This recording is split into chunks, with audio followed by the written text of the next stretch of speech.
I'm back with a new reel, and my today's reel is about why maximum Indian thinks that opposition leader is not the right person to become the Prime Minister of India.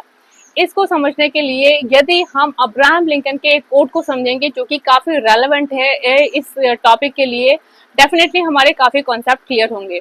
You can make people fool for some time. आप लोगों को कुछ समय के लिए मूर्ख बना सकते हैं, कुछ लोगों को आप हमेशा के लिए मूर्ख बना सकते हैं, लेकिन आप सब लोगों को हमेशा के लिए मूर्ख नहीं बना सकते।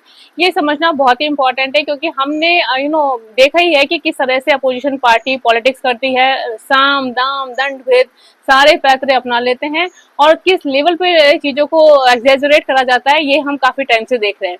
यदि मैं बात करूं why he is not the right person to become the prime minister of India, मैं यहाँ पर 5 बेसिक पॉइंट डिस्कस करूंगी जो कि आपके कॉन्सेप्ट क्लियर करेगा कि why Indians don't want him to be the prime minister of India.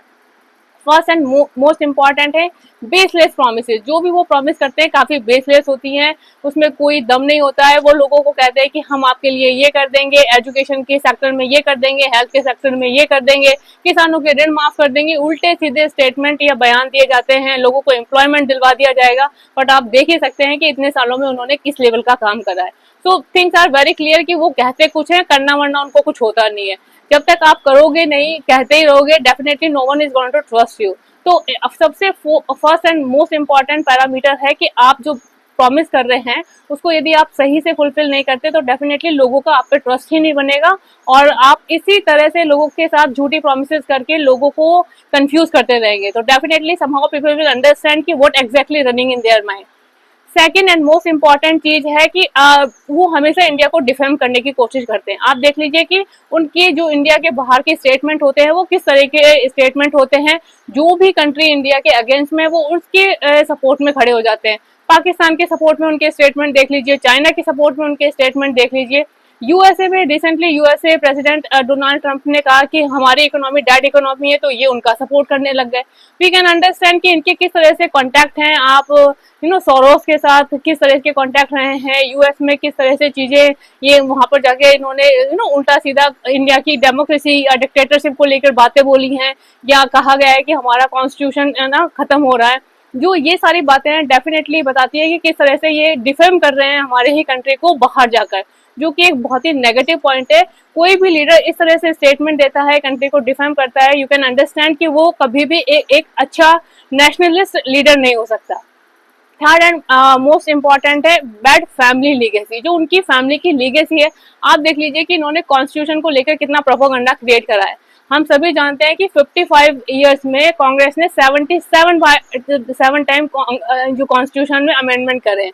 तो वी कैन अंडरस्टैंड कि जो इंसान खुद उस तरह की हरकतें कर रहा है, उल्टे सीधे स्टेटमेंट क्यों दे रहा है कॉन्स्टिट्यूशन को लेकर, जबकि यदि कॉन्स्टिट्यूशन की बात करी जाए तो कॉन्स्टिट्यूशन का उसी लेवल पे रिस्पेक्ट हो रहा है, कंट्री में प्रॉपर डेमोक्रेसी है, सारी चीजें प्रॉपरली मैनेज हो रही है। उसके बाद इस तरह की स्टेटमेंट दिए जाना कॉन्स्टिट्यूशन को लेकर, यह बहुत ही गलत कॉन्सेप्ट रहा है। आप देख ही सकते हैं जिस तरह से इमरजेंसी इम्पोज करी थी, क्या वो डिक्टेटरशिप थी? तो आप जब तक चीजों के लिए क्लियर नहीं है, आपके कॉन्सेप्ट ही क्लियर नहीं है, आप उल्टी सीधी बातें कर रहे हैं। आप अपने समय में जिन चीजों को सपोर्ट करते रहे, दूसरी गवर्नमेंट के टाइम में उन्हीं चीजों को लेकर अगेंस्ट में खड़े होकर उल्टे सीधे स्टेटमेंट देके लोगों को मैनिपुलेट कर रहे हैं। और है देखिए कि टैक्स इवेजन एंड करप्शन। अब ये हर पॉलिटिकल पार्टी में कुछ लीडर्स होते हैं जो कि इस तरह के केसेस में इन्वॉल्व होते हैं, बट इस पार्टी में तो ये खुद जो मेन लीडर है वही इस तरह की चीजों में इन्वॉल्व है। हेराल्ड कमीशन के चक्कर में आप देख लीजिए कि ये बेल पर बाहर है। आप देख ही सकते हैं कि कॉमनवेल्थ स्कैम को ले लीजिए या आदर्श स्कैम को ले लीजिए, 2G स्कैम को ले लीजिए, इतने बड़े बड़े स्कैम हो चुके हैं जिनके की अभी भी फाइलें चल रही हैं। तो we can understand at what level they are spreading corruption in the country. और रियल में करप्शन उसी समय से बढ़ता आ रहा है जो कि अभी तक भी हमारे रूट्स को खराब कर चुका है। तो हमारे यहाँ पर एक कॉन्सेप्ट बन चुका है, इसीलिए करप्शन बढ़ता जा रहा है, क्योंकि चीजें पहले से उसी लेवल पर होती हुई आ रही हैं।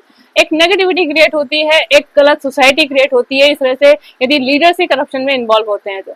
इसके बाद most and important thing is that he don't respect Hindu religion and culture.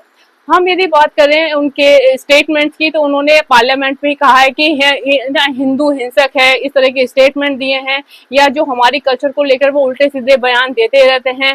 Parliament में स्टार्टिंग के टाइम पे आप देख ही सकते हैं कि किस तरह वो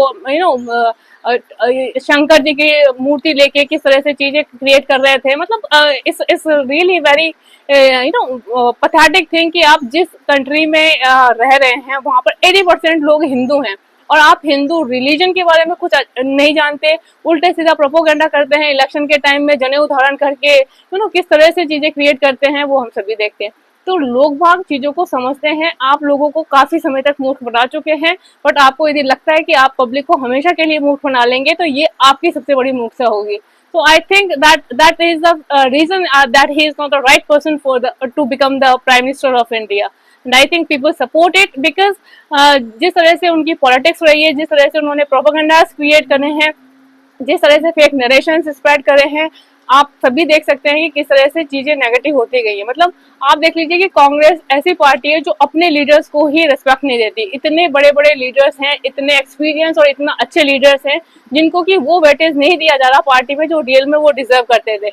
मतलब एक तरह से ये डेमोक्रेसी को तो ये लोग डैमेज कर रहे हैं। जहां डेमोक्रेसी में हम बात करते हैं कि जो भी कैपेबल पर्सन है वो डेफिनेटली आएगा आगे और वो इलेक्शन लड़ेगा, बट हमारे यहाँ तो राजतंत्र चल रहा है, एक के बाद उनकी फैमिली के ही सारे लोग इसमें इन्वॉल्व हो रहे हैं, और यही लोग हैं जो कि बात करते हैं कि हमारी कंट्री में डेमोक्रेसी खत्म हो रही है। तो जो खुद चीजें नेगेटिव कर रहे हैं वही इस तरह की बातें करते हैं, इस तरह की अफवाहें फैलाते हैं, and things are very clear to the public, people know about each and everything. So hope you guys enjoy this reel. Bye bye. Have a nice time. And comment your thoughts. What do you think about it? Bye bye. Have a nice time.